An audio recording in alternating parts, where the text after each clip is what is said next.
সামনে আসতেছে ৩ তারিখ দিন গিয়া রাত্র, যেটাকে হাদিসের ভাষায় বলে লাইলাতু নিসফুম মিন শাবান, শাবানের ১৫ তারিখের রাত্র, যেটা আমাদের পরিভাষায় আমরা লাইলাতুল বরাত বলি। কি বলি? লাইলাতুল বরাত বলি। লাইলাতুল বরাত আর বরাত বলার দুটা কারণ আছে। বরাত মানে মুক্তি, বরাত মানে সিদ্ধান্ত।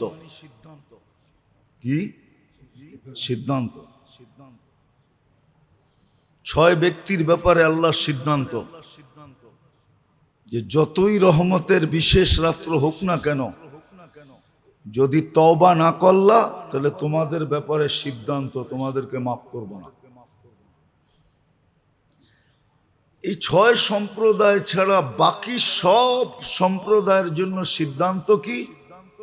মাপ চাইতে দেরি করতে দেরি করব না।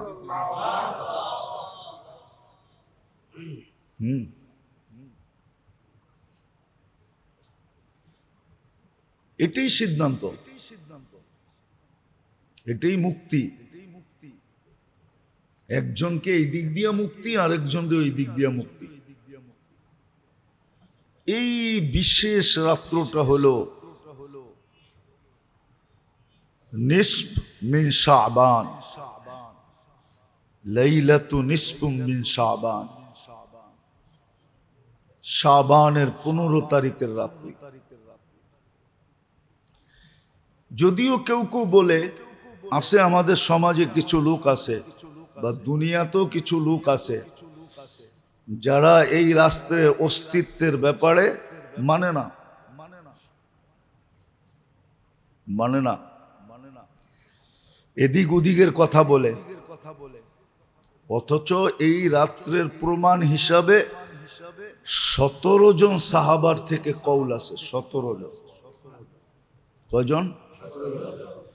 একজনের হলে আপনি উল্টা বলতে পারতেন, ১৭ জনকে উল্টা বলেন কি করে? ঠিক না? একজনরে বলা যায়, ২ জনরে বলা যায়, ৩ জনরে বলা যায়, কিন্তু যদি ৩-এর উপরে উঠা যায় তো সমাজও তো বলে ওই এত লোক মিথ্যা বলে কি করে, ঠিক না? আরো সাহাবায়ে কেরাম, আরো কে এই জন্য আমাদের সমাজে আছে, মিডিয়ায়ও দেখা যায়, টক শোতেও দেখা যায়, এই রাষ্ট্রের অস্তিত্ব স্বীকার করে না। এটাও ঠিক না। আবার আমাদের ভিতরেও কিছু লোক আছে অতিরঞ্জিত করে, এটাও ঠিক না। অতিরঞ্জিত করে এটাও, যেমন ডেক পাকাবে, মসজিদ আলোকিত করবে, চেরাগা করবে, বাতি সাত্তি লাগাবে, ঠিক না? রোডে সোডে মসজিদে, ঠিক না? হালুয়া শালুয়া, ঠিক না? খাওন টাউন খুব খুব খাবে পাকাবে, ঠিক না? আবার পুরান ঢাকায় তো 2 দিন আগের থেকে রুটি বানানো শুরু হয়। দেখেন না শবে বরাতের রুটি? দেখছেন কি বড় বড় বানায়, কুমির বানায়, এটা বানায় সেটা বানায়। ও জানে না কুমির বানায় কি করলো। মাছ বানায়, কুমির বানায়, ঠিক না? যে বানাইছে ওর খবর আছে। কিয়ামতের দিন আইনা আল্লাহ বলবে জান দে। একদিক দিয়ে পিটাইতে থাকবে, আরেক দিক দিয়ে বলতে থাকবে জান দে।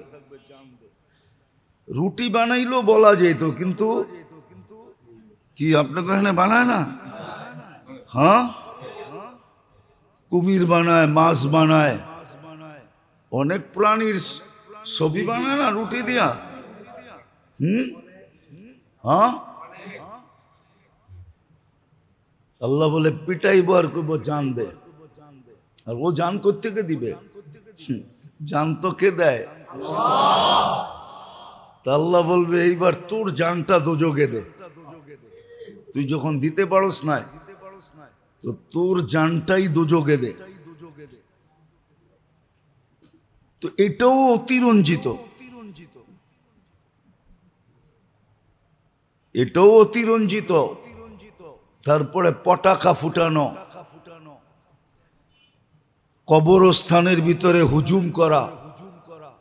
যে দেখবেন ওই দিন হাঁটার জায়গা পাবেন না। কি হাঁটার জায়গা নাই আজিমপুরে? কত মোবাইল যে চুরি হবে আল্লাহই জানে। চোরেরা এখন থেকে ট্রেনিং নিতেছে যে আজিমপুরে মোবাইল কেমনে চুরি করতে হবে। হ্যাঁ, আপনি বলবেন কবরস্থানেও চুরি, তো বলবে তুই যদি উল্টা করতে পারস তো আমি উল্টা করলে অসুবিধা কি? এই রাত্রে তোরে আসতে বলছে কে? তুই যখন উল্টা করছস তো আমিও উল্টাই করলাম। আমি আবার চুরিটা বৈধ বলতেছি না। তারপরে মাজারে মাজারে ঘুরা।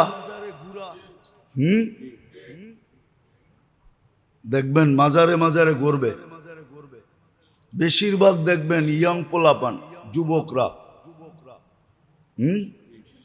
আবার দেখবেন মসজিদে মসজিদে ঘুরবে, এই মসজিদে 2 রাকাত, ওই মসজিদে 2 রাকাত। এগুলো সব অতিরঞ্জিত, এগুলা সব। হাদিসে এতটুকু আছে, কুমু লাইলাহা ওয়া সুমু নাহারাহা। হ্যাঁ, হাদিসে এটা আছে যে ওই দিন সূর্য ডুবার থেকে নিয়ে সুবে সাদেক পর্যন্ত আল্লাহ রহমতে খাস নাজেল করে। খাস রহমতের দৃষ্টি দেন আল্লাহ। কি দেন? খাস রহমতের দৃষ্টি দেন ওই দিন, খাস রহমতের দৃষ্টি দেন। এটা হাদিসে আছে। আবার এটাও আছে, আরবের গোত্রের একটা গোত্র ছিল বনি কালব, সবচেয়ে বেশি বকরি এরা পালত। এই গোত্রের বকরির পালনের পরিচিতি ওই যুগের থেকে চলে আসতেছে। এরা সবচেয়ে বেশি বকরি পালে, হাজার হাজার বকরি দেয়। তো আল্লাহর রসুল বলছেন ওই বকরিদের গায়ে যত লোম আছে এত পরিমাণ লোককেও আল্লাহ ওই রাত্রে ক্ষমা করেন।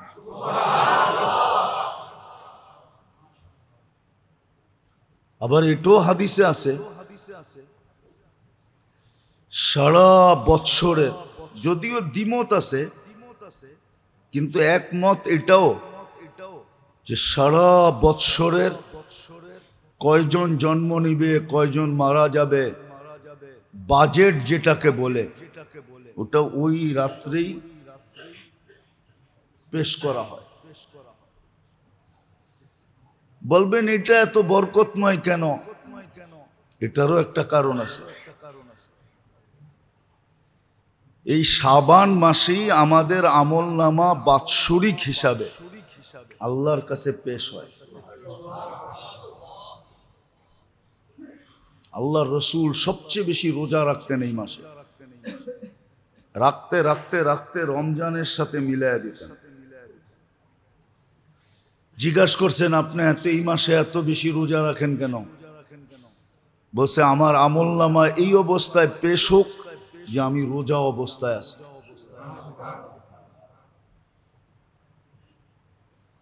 আবার এই মাসটাকে আল্লাহর রসুলের মাস হিসাবে আখ্যায়িত করেন যে রমজান আল্লাহর মাস, শাবান মুহাম্মদুর রাসূলুল্লাহ সাল্লাল্লাহু আলাইহি ওয়াসাল্লামের প্রিয় মাস, সবচেয়ে পছন্দনীয় মাস। আবার এটা রমজানের প্রস্তুতিমূলক মাস। দেখেন না, বিয়ে শাদী হওয়ার আগে 2 দলই একটু টাইম নেয়, ঠিক না? হ্যাঁ, কি মেয়েওয়ালারও বলে একটু প্রস্তুতি নিতে হবে, ছেলেওয়ালারও বলে একটু প্রস্তুতির ব্যাপার স্যাপার আছে। যদিও দুই দলেরই পছন্দ হয়ে গেছে, দুই দলেরই, মেয়ে আলাগো ছেলে পছন্দ, ছেলে আলাগো মেয়ে পছন্দ। যখন পছন্দ হয়ে গেছে দেরি করার দরকারটা কি, ঠিক না? কি মাইয়া পোলা রাজি, জলদি করো কাজী, ঠিক না? দুজনই তো রাজি, কিন্তু তারপরও বলে একটু প্রস্তুতির দরকার আছে, ঠিক না? আমাকেও তো মাইয়াটা একটু সাজায় গাজায় দিতে হবে, ছেলে আলারা বলে আমাকেও তো একটু গুছায় গাছে আনতে হবে, ঠিক না? তো রমজান শাবানটা হলো রমজানের প্রস্তুতির মাস। আরেকটা যুক্তি এখানে আছে, যদি বোঝেন তাইলে বলা যায়, কিন্তু খুব ধ্যান দিয়ে শুনতে হবে, বিবেকটাকে কাজে লাগায়, তাইলে বুঝে আসবে। রমজানের প্রথম 10 দিন কিসের? আর রমজান কার মাস? তো আল্লাহ বলে শাবান এই জন্য, আর নিসফ মিন শাবান এই জন্য, আর শাবান এই জন্য যে তুমি নিজেকে এতটুকু পুত পবিত্র করো যে রহমতের পর্ব শুরু হইতে দেরি, পর্বটা যেন তোমাকে ডাইকা নিতে দেরি না করে। কি ডাইকা নিতে দেরি না করে। সন্তান কিন্তু মা বাবার কাছে বড় আপন হয়, ঠিক না? যদি পেশাব পায়খানায় শরীরে মাখায়া থাকে তাহলে বাপে নিতেও একটু দ্বিধা করে, ঠিক না? কি করে? প্রথম পরিষ্কার করে তারপরে নেয়, ঠিক না? এটা মানুষের স্বভাব। আল্লাহ বলে শাবান এই জন্য ছিল, আর নিসফ মিন শাবান সবে বরাত এই জন্য ছিল যে তুমি তোমাকে এতটুকু পবিত্র করো রহমতের পর্ব শুরু হইতে দেরি, রহমত যেন তোমাকে ঢাইকা নিতে দেরি না করে। কিন্তু যদি তুমি পবিত্র না হইলা তাহলে রহমত কিন্তু আসলেও তোমাকে ডাইকা নিতে একটু দ্বিধা করবে, একটু সংকুচিত হবে, একটু দূরে সরে যাবে।